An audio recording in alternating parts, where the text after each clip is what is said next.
So, sumakay ulit tayo ng train. Pupunta tayo ng simbahan ng Balaban.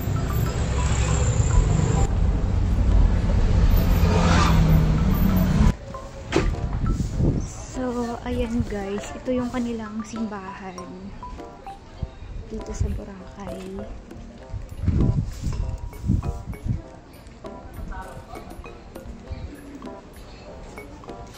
Ito ay ang Our Lady of the Most Holy Rosary Parish, Diocese of Kalibo. Ayan.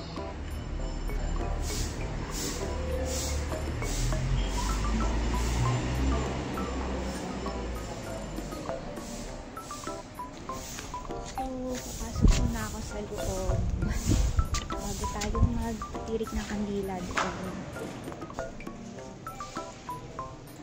Siyempre, ano yun, automatic yun na kapag pumunta ka sa isang lugar, yung simbahan talaga ang dapat mapuntahan mo muna before anything else.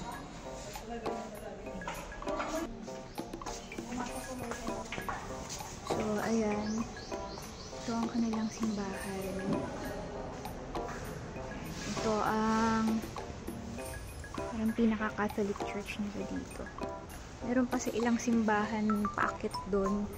Simbahan naman ata yun ng mga born again ata.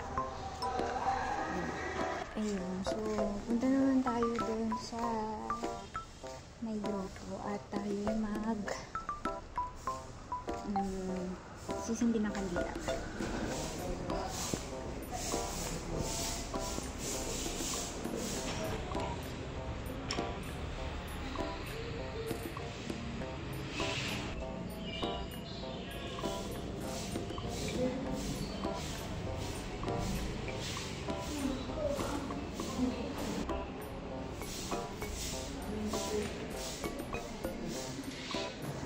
So, yun lang guys ang ating napuntahan for today's video.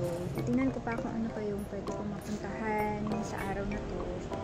Pero kasi ang plan ko para sa araw na to ayun na, kumain lang. Tapos mag-drop by doon sa dagat para magtampisaw. Tapos ito dumaan sa simbahan. So, babalik ulit ako doon sa may pinaka-main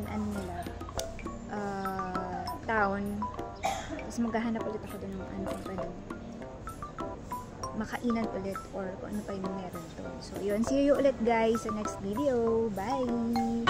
So, nakabalik na nga ako dito sa The Mall. And nag-order ako ng mango shake dito bago ko umuwi.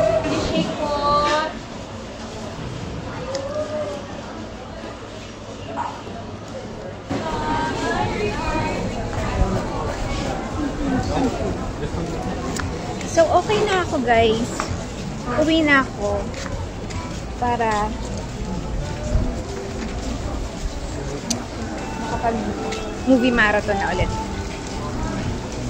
Bye! See you sa next video!